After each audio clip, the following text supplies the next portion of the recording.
Olá pessoal, vamos para mais uma aula. Hoje a gente vai falar um pouquinho sobre teste binomial. O que é teste binomial? Um teste muito simples, porém muito utilizado, né? Ele é bem prático, teste mundialmente conhecido. E ele tem esse nome porque nós temos, né, um binômio, ou seja, respostas dadas de forma de 0 ou 1. 0 a gente geralmente atribui uma resposta de insucesso, ou seja, a resposta que a gente não esperava, e 1 a resposta que a gente espera, ou sucesso, vamos dizer assim, né? Os dados vão ser sempre dados em relação ao n, então vai ser sempre uma proporção em relação ao n total. Nós vamos ter uma mediana sempre 1, porque a gente vai ter um universo de números zeros ou uns. E o gráfico, ele não tem desvio, né? Não tem aquelas barrinhas de desvio padrão aqui, por exemplo.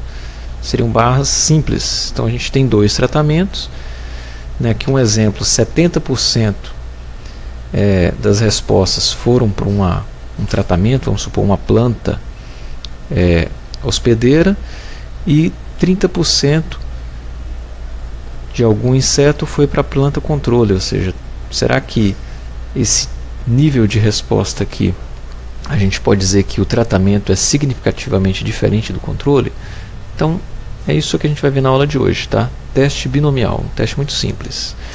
Bom, o exemplo que eu escolhi aqui para vocês é um exemplo de extensão, né? Atividade de educação ambiental, por exemplo, a gente pode usar o teste binomial ao fazer questionários acerca da percepção das pessoas em relação à coleta seletiva, né? Então eu posso, por exemplo, perguntar para um determinado número de pessoas se elas fazem coleta seletiva em casa.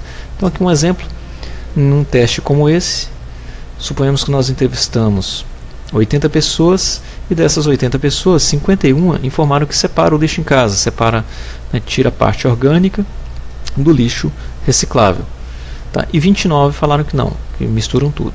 Então será que esse universo de 80 pessoas, nós teríamos aí uma diferença significativa entre quem separa e quem não separa? Ou seja, a gente tem realmente um grupo que tem uma consciência ambiental de 80 pessoas, a gente pode dizer isso? Então, em resumo, a gente tem 51, vamos chamar de sucesso, né, porque seria a resposta que a gente gostaria de ouvir, de 80 respostas. Então a gente tem 51 dividido por 80, dá mais ou menos 0,637.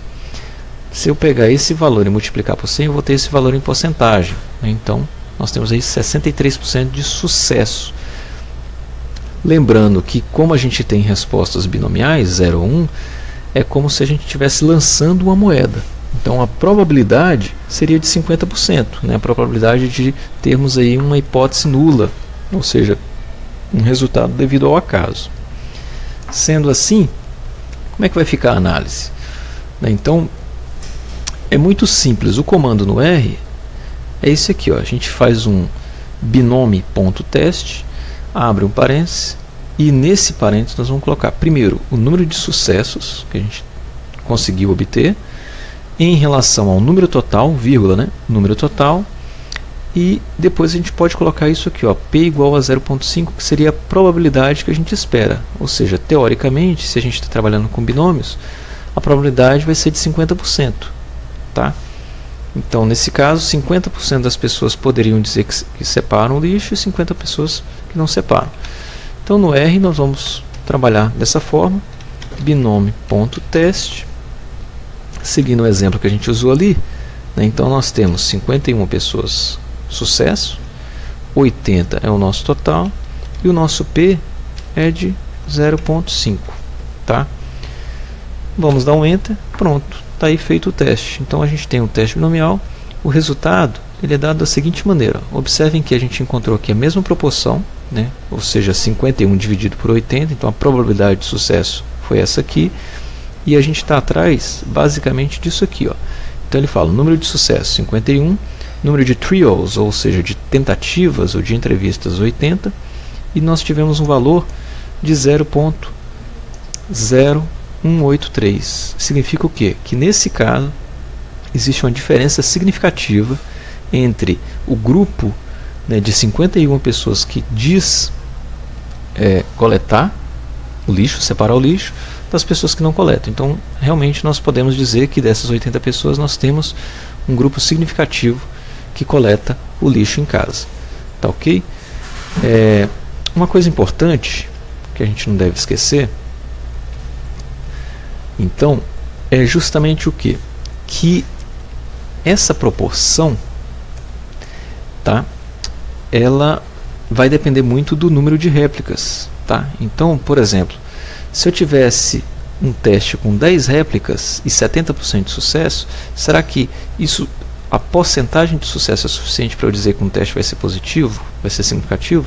Então, suponhamos, nesse caso, se eu pegar 10 réplicas, 70% de sucesso seriam 7.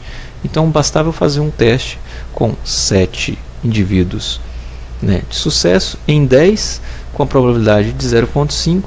Olha aqui, eu não teria um P significativo, porque o meu N é pequeno. Então, o R, a matemática envolvida no teste binomial, vai me dizer que esse valor 7 em 10 não é suficiente para eu dizer que há uma diferença significativa entre as respostas.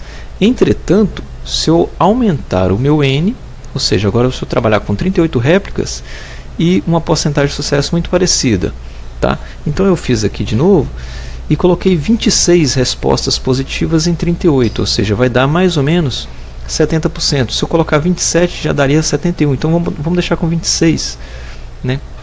68% de sucesso. Será que agora vai com 70%? Agora foi, ó. Então o meu valor de P dá 0,03.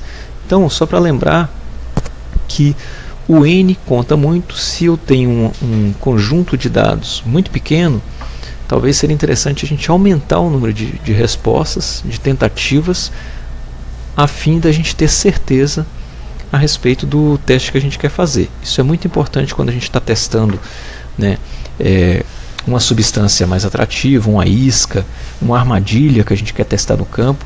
Então é bom a gente ter um número de tentativas razoável. Tá ok? Bom, gente, era isso que eu tinha para falar na aula de hoje. E até a próxima aí com outra videoaula. Tá ok? Um abraço.